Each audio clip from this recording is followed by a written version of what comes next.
કેમ છો બધા? મજામાં ને? બધાને ખૂબ ખૂબ અભિનંદન.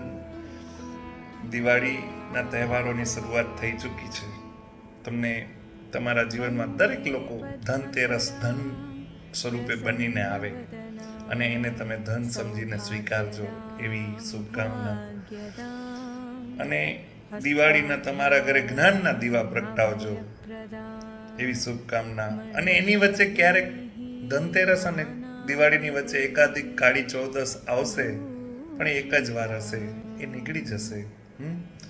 તો તમારા જીવનમાં ક્યારેક કાળી ચૌદસ આવે નહીં ને આવે તો જલ્દીથી નીકળી જાય એવી પ્રાર્થના સાથે નવું વર્ષ જો જ્ઞાનના દીવડા પ્રગટાવશો તો બહુ જ સુંદર હશે, સરસ હશે અને ખુશીઓ અને આનંદથી ભરેલું હશે એવી પ્રાર્થના સાથે બધાને જય ગુરુદેવ, જય માતાજી, ઓમ નમઃ શિવાય, હર હર મહાદેવ, જય શ્રી રામ અને જય જલારામ.